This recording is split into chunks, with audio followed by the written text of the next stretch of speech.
Dan Redig here today with the Real Men of Real Estate on KCAA Radio out of Redlands. You can find us on your dial at 102.3 FM, 1050 AM, as well as 106.5 FM. Today, we're going to be talking with a friend of mine, Spencer, about his foray into real estate investing and kind of lay out how a regular Joe gets down the road and gets started in this. He's got a great story and broken down a lot of barriers to get there. So welcome, Spencer. Hey, Dan, thanks for having me today.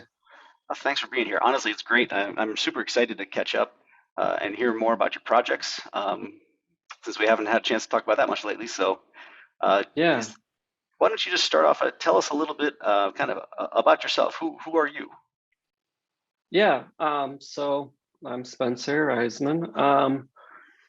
I have been doing real estate for, I guess, maybe 3 or 4 years. We could probably get into it later. I don't know Yeah. really when to say I officially started it. So I'll get into more of that when we talk about Okay. my story a little bit. But yeah, I've been doing real estate for a few years, just kind of chipping away at it. I do work full time as a web designer.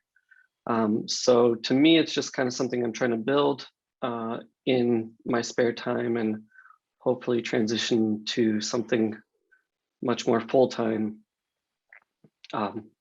when I can make that happen. That's pretty amazing. I like it. What do you do in your free time?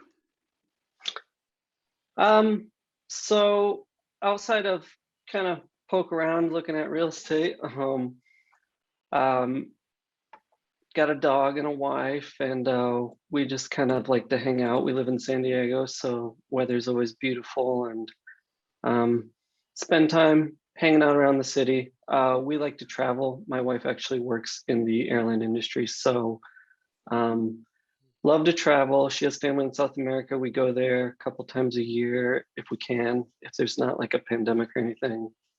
Right. Um, and and yeah, I mean, anything creative generally I'm drawn to. That's how I got into web design in the first place. Okay, I see. Started Right. as a graphic designer, Uh-huh. and nobody really does print stuff anymore, so it just kind of moved into web design. And I think that's kind of my draw into real estate as well. Is it's just like there's so many different ways of being creative with it. So anything creative, I'm generally interested in. Right on. Oh, that'll serve you really, really well in real estate, I think. Yeah. Um, so at this point, you're mostly interested in rental properties, is that right? Yes. Yeah. I did try a flip last year. Right now, I'm doing rental properties, um, long-term rentals, Okay. and What yeah. part of the what part of the country are those in? So right now I have two properties, and they are located in Fort Wayne, Indiana. That's my hometown, actually. Okay. Haven't lived there for a long time, but I'm comfortable with the town at least and the Uh-huh. area, and it's cheap. Like I said, I live in San Diego, so that was kind of what drew me to that market. I'm Got well it. aware of how much houses cost here, so that was like to me the gateway was to get in over there. Okay. So what kind of a city is that? What could you describe the market a little bit? Oh man, that's a strange question actually. I never even like I don't know. People probably spend a lot of time researching markets and I They do, didn't. yeah. I know they do. And I didn't really because to me it was like um to me I just felt like I could research all day long and I could probably find 100 markets across the country and 100 different reasons to get into each of them, right? I think you're right, Um, yeah. That's a super true so statement. and I also have like I'm looking at this market in a different lens, right? Because like my primary reason for getting in Fort Wayne, Indiana was that I already knew the town.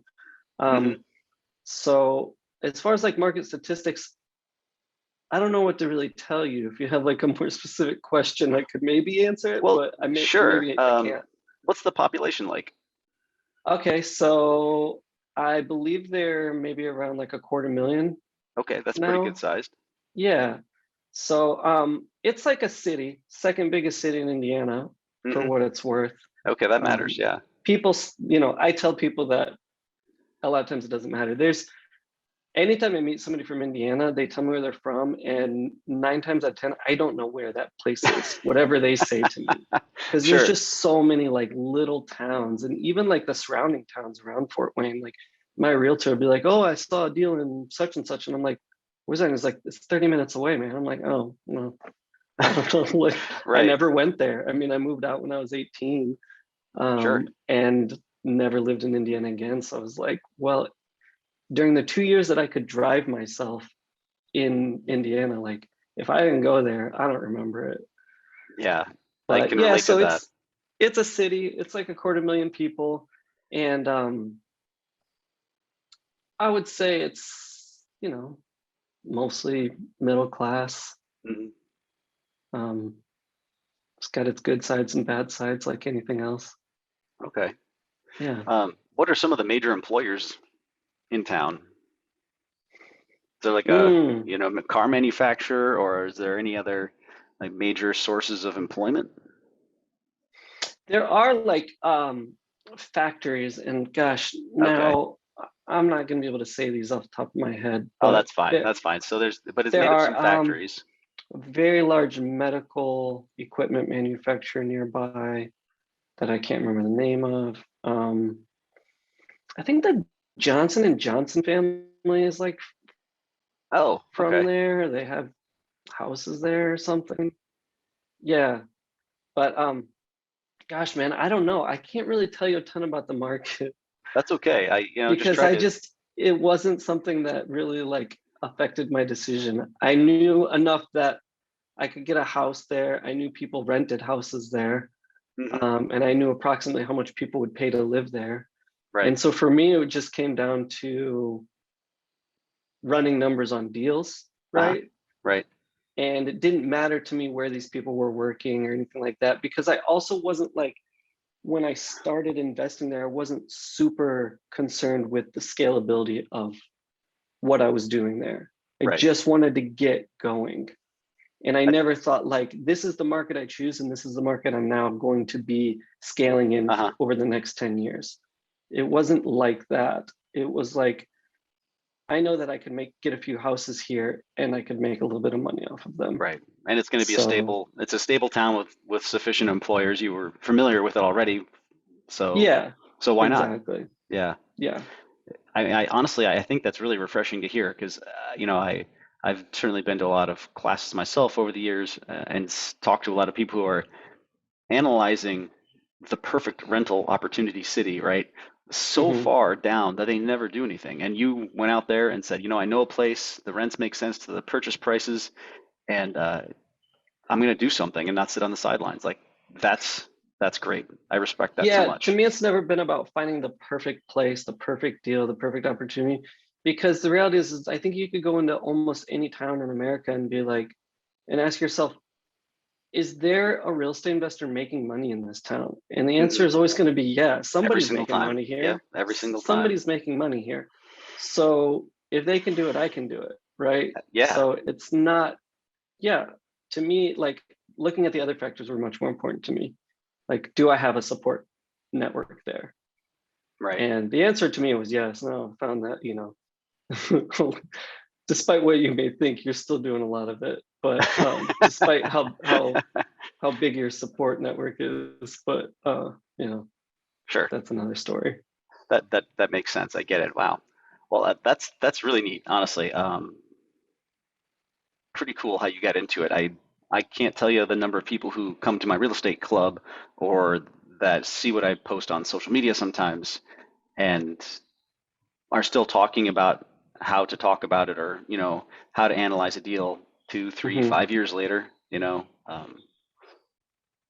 Crazy. That's pretty neat. Good for you. I love it. Yeah, and I gotta say, like, I'm really not like a spur of the moment, like fly by the seat of my pants kind of guy. Like I do put a lot of thought into these things. It's just like Okay. I'm maybe putting thought into different things and not necessarily like hard numbers or something like that, Right. statistics. You wanted to get a good feel and you want to accomplish your goals, Yeah. not solve a statistics issue. Yeah, I didn't just dive right in. It wasn't like I woke up one day and was like, I'm Yeah. buying houses somewhere else. So, yeah. Wow. Okay. Well, that's pretty neat. I mean, that's such a different take than what we see on TV, and what you kind of, if you ever run across the ads for real estate investing, and just flip houses now, make all the money in the world, and it's a lot of work. Totally. And it's a lot Yeah. of different from what you hear even on like podcasts and stuff. I listen to so many podcasts and sometimes it's difficult to listen to stuff like that because Yeah. if it doesn't resonate with what you're doing, it's inspiring, but that doesn't necessarily mean it resonates with like what you're doing or how you feel about it. Absolutely. Yeah. Wow. Yeah. I never thought about it quite like that. You're totally right, and I guess that's kind of the irony of what I want to try and bring to people with this radio show is kind of what it really is, and not something that's sugar coated or follow these 10 steps and now you're a real estate millionaire. It's so that's I'd never really thought about how it resonates in quite like that. That's neat. That's a great perspective. Wow. Yeah, So thanks. what's the maybe most interesting or biggest difference from what you expected to what you found so far? Mm. Dan, these weren't on the list of questions you sent me. uh, yeah, you're making me think here, man. I guess it would be just the amount of time some of these things take, Oh yeah, right? it's They a lot of don't time. move quickly, and you're dealing with people's houses here, so it's not like you know things just move much slower, and it's Hmm. it's a little different from like coming from like web design. Then it's just like I Right, can everything's put up a super website, quick. a simple website in like a couple weeks, but things just move a lot more slowly. Yeah. So, Okay. and you hear about like these examples of people saying that like, oh, I scaled from, up to 20 properties in my first 6 months. And it's like, sometimes it doesn't How? happen that fast. Yeah, I don't know how people do that. I mean, and Yeah. we can talk a little bit more about that after the break, but we're gonna have Yeah. to do our commercial break here in just a quick second. So thanks for Sure. joining me today. This is a great conversation. I really love hearing about how you got down and got into this. So with that, my name is Dan Redig. I'm here with Spencer today talking about his real estate journey as he ramps up into his next career uh, on the Real Men of Real Estate. So you can find us on KCAA Radio out of Redlands, and we'll be right back.